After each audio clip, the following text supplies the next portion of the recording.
I'm realizing that one of the things that I lost in the process of making podcasts and video creation is the fun of it all.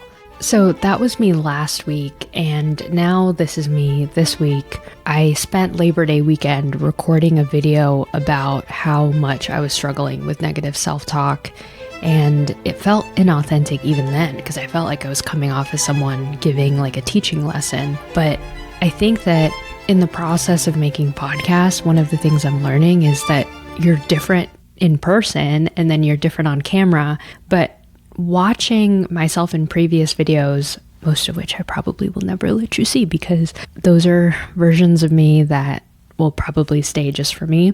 But I miss the fun of just creating a video and seeing what happens and how much I can learn in the process.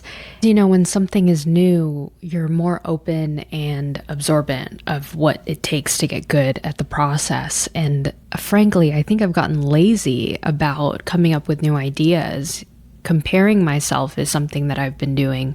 I don't know if you've ever struggled with this, but negative self-talk is tough because I constantly feel like I'm running through the filter of what's this person doing? What's that person doing? What new AI is coming out? And in the process of getting concerned about AI technology and whether my job will get taken, I've lost the art of just sitting with myself and reflecting within and seeing how a book or a new season that I'm in is transforming my heart. So here's my point. In the last 2 weeks, I've been obsessed with passion versus expertise, a lot of which Cal Newport talks about in the book So Good, They Can't Ignore You. The very first principle he brings up is your passion doesn't matter. It's the time, effort, and consistency you put into the work that you do. In order to get good at something, you do essentially have to have a passion for it. But allowing passion to sustain you over a long period of time, Newport says, is actually not lucrative, nor is it sustainable. I'll read a quote from the book. The craftsman mindset focuses on what you can offer the world. The passion mindset focuses instead on what the world can offer you. The mindset is how most people approach their working lives. There are 2 reasons, Newport says, why I dislike the passion mindset. That is 2 reasons beyond the fact that, as I argued in rule number 1, it's based on a false premise. In other words, passion mindset is almost guaranteed to keep you perpetually unhappy and confused. That, quote, the one feeling everyone in this book has experienced is of missing out on life. So what does this segment mean before I jump into the craftsman mindset? It means that passion in the beginning is essential, but over a long period of time, relying on it to sustain you can become more of a self-seeking driver as opposed to a mastery driver. If you've watched clips from Tom Brady, he wasn't the most natural football player, but he had to swallow a lot of the more uncomfortable parts of the game, physical mastery, emotional mastery, and mental mastery of the game in order to get good at it. There are going to be times when you're going to ask yourself, in Tom Brady's example, am I the best football player? Am I the best that I can be? But that mindset can only drive you so far if you're not clear on getting mastery over those things as opposed to allowing the emotion and the critical questions to guide you. Allowing your passion to guide you and always asking, do I like this, will highlight more of what you don't like about the passion, leading to a constant questioning and a lack of mastery at the end. For me, at least, it was a very challenging statement to make because I thought that passion has led me a lot farther than I could go. But what I found in the last couple of weeks and through my reflection practice is that it's made me inconsistent in the craft of even posting these videos and posting newsletters. And so I was really hungry for further growth and new information. What I love about Cal Newport is he always backs up every statement he makes with clear evidence as to why that information might be helpful or why that framework might be helpful. So I always want to sway away from this concept of what is right and wrong. I think in the issue of creativity, there is no wrong per se, unless you're hurting someone or you're committing a crime. But in the issue of creativity and the pursuit of mastery, Newport encourages us to not be swayed by our passions. And he uses the life of Ira Glass and Steve Jobs. I did an episode on Steve Jobs in the early stages of this podcast.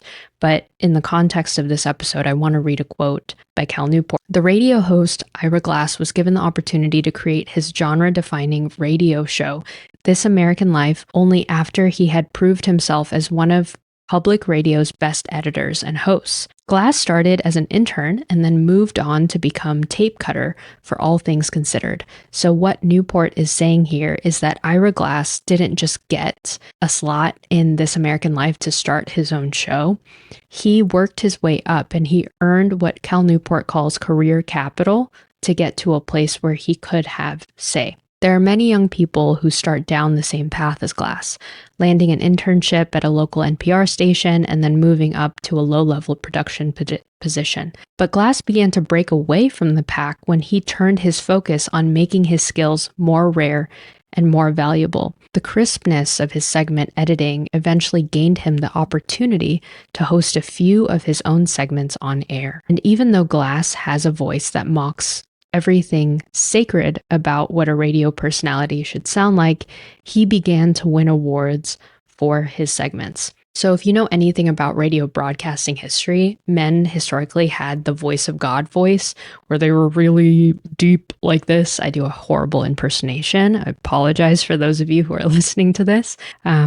But Ira Glass, if you've ever watched This American Life, has a very higher pitched voice, and it kind of earned him a slot in public radio that was different from everyone else because he told it in a way like you were talking to a friend and you weren't being talked at, which I really appreciate. This American Life was the very first podcast I had ever listened to, and it told the story of everyday American people, which inspired the likes of Guy Raz and Planet Money and many other podcasts. I can't think of any more on the top of my mind, but for all of us that do creative work, there is like a gap that tends to happen. And Cal Newport talks about this in So Good That They Can't Ignore You, that there will be times where you will not like the work that you're doing. Running, athleticism, sports. I feel like sports is a really great way to talk about mastery because Erwin McManus has said this in Mindshift podcast. He says that why is it that so many people talk about athleticism in a way that requires growth and requires mastery, but we often don't talk about our careers in that way? Accounting, pastoring, counseling, everything requires some sort of discipline in order to get to a place of mastery, and you will have to make necessary decisions and choices that will be uncomfortable, but are necessary for growth and hyper mastery and hyper individualization. The next quote, all of us who do creative work, you get into this thing and there's like a gap. What you're making isn't so good, okay? It's trying to be good, but it's just not that great. And this is a quote from Professional Shaper, and this is a quote from Ira Glass. The key thing is to force yourself through the work. Force the skills to come. That's the hardest phase. He elaborated in his Road Trip Nation session. In other words, this is not the story of a prodigy who walked into a radio station after college and walked out with a radio show. The more you read about Glass, the more you encounter a young man who was driven to develop his skills until they were too valuable to be ignored. The phrase "so good they can't ignore you" was actually inspired by Steve Martin. In an interview with Charlie Rose asked him what it took to be a really great comedian. And one of the things that Steve Martin wrote is that it's important to be so good that people cannot ignore you. I don't know if you've ever experienced anything like that. I'm assuming because you're listening to this podcast, you may have, hence why you clicked on the title and the thumbnail. But oftentimes, getting so good requires those moments of discomfort of looking inwards and identifying gaps in your play, identifying gaps in how you execute certain ideals and certain things. And in all honesty, there will be times where you feel like there is a huge gap in what you're doing. To be in a place where there's something in your head and there's something else that comes out on paper or on video is just the worst feeling ever. And my favorite story is coming up, and person number 2 is Al Merrick. He's a famous surfboard shaper, and I'll just read the quote. With Al Merrick, not surprisingly, we get the same style of story. The rare and valuable skill that launched Merrick's career as a professional surfboard shaper is crystal clear. His boards won competitions. Merrick picked up the tradition of fiberglass shaping from his years spent as a boat builder, and he knew what surfing from his own on-again, off-again relationship with the sport. But it took an abundance of hard work to get his board crafting skills to the place where they were valuable. Starting out, a lot of time, you're afraid that you're going to be a failure, that this guy you're making a board for is a world champion and his boards won't be working right. He recalled in his Road Trip Nation session. It just makes me work harder and try harder to accomplish what I'm trying to accomplish with a surfboard. Having an office a block from the beach with the freedom to take off to surf on a moment's notice sounds great, but it's not the type of job that is just being handed out. To get it, Merrick realized that he needed a rare and valuable skill to offer in exchange.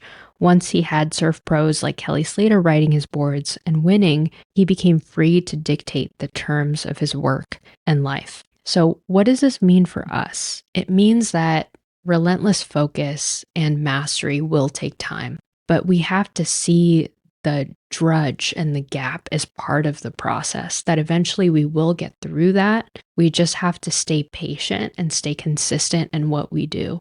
And trust me, I'm speaking to myself in this process because there are times where my brain just clicks out. But what's really helped me is the process of having physical notebooks to keep track of my progress. I have my iPad to write down all specific information if I need to access something electronically. But I found that just like really digging deep and processing through the really difficult emotions and finding self-awareness with myself has been the key tool that I've used to constantly iterate and grow in the process. My negative self-talk is harsh, and I'm continuing to work on that. And it's just consistency and mastering that mental game. If we can master that mental game of being able to persist and show up, especially when things get hard, that's when we can show up for the game in ways that we could have never anticipated. And what's funny is I'm learning so much about how mental, physical, and emotional game, as I've talked about in previous clips, really do tie into the creative practice. Because if your self-talk isn't right, you're never going to persist in the work that we do. The work that we do as creatives is extremely challenging because in some ways it's abstract. No one understands it the way that we do until it gets released into the earth. And Rick Rubin really challenges us to silence the chatter of our minds. The craftsman mindset challenges us to produce and adopt the perspective of earning the right to be heard. And you do have the right to be heard as a person. That's not what Cal Newport is saying here. What he's actually saying is that real work that is valuable, that takes time to grow, similar to a Steve Jobs or to an Al Merrick or an Ira Glass, takes hard work and dedication to be able to develop the skills to teach well, to produce well. So the real question becomes, what skills are you willing to commit to mastering, even when the process is slow, hard, and unglamorous? Because on the other side of that commitment lies the work that feels not just good, but meaningful. And if you enjoyed this reflection, make sure you subscribe to Sincere Books, my podcast, this YouTube channel, where we dive into the stories, ideas, and lessons that shape the creative life. You can also join the newsletter for deeper insights. It's absolutely free, behind the scenes notes and book recommendations delivered straight to you. See you next Friday. Bye.